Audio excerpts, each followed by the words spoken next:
how to use the POTA Performer for 2-meter and UHF. This is Jay, KQ4DUX, and you're watching yet another ham radio video. And if you're thinking of emergency communications, especially on UHF and VHF, you're probably going to this first. And obviously this is your number one item for that situation. But there may be situations where it's not going to cut it.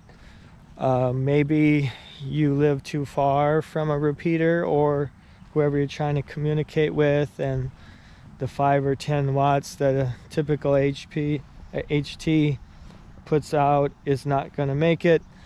Maybe there's an obstruction, maybe there's a mountain in between, or some other thing.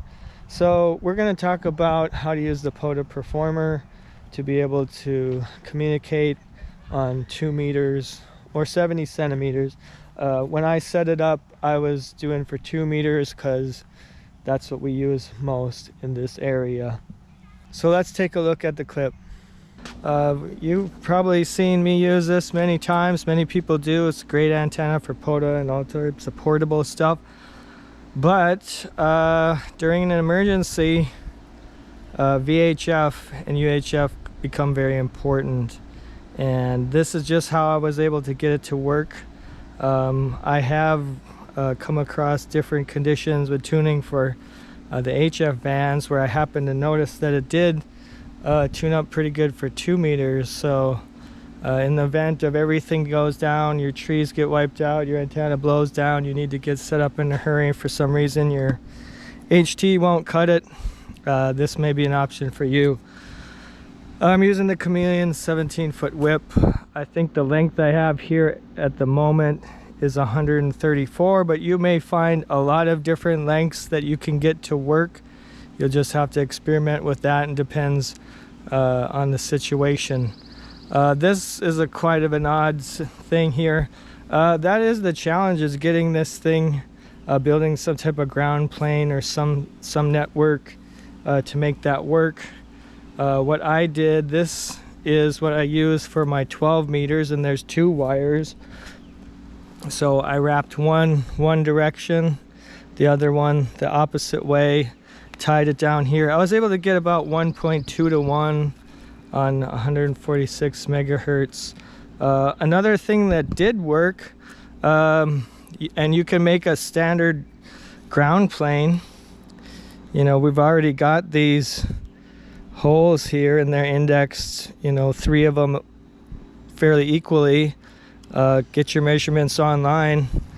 This is just wire, but you could use a lot of different things, do a ground plane that way. Otherwise, I found this to work fairly good too, but it was a little clumsy.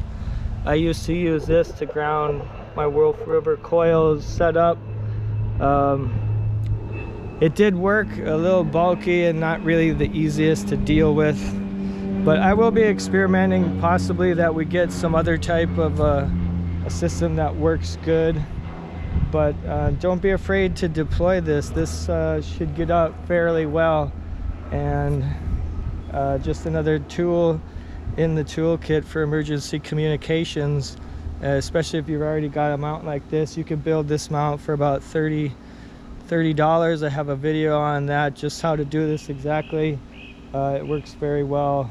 Another option is to use a mag mount, and I know this is not really a POTA Performer, but if you're going to go on 2 meters, you gotta just mag mount this on the top of your vehicle, extend your whip to whatever length you need. I was able to make that work and tune up very well also.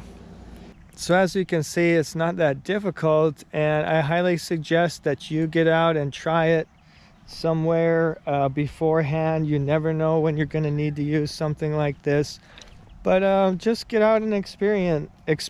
It probably won't take that much time, and if it ever comes down to it, you will be glad you did.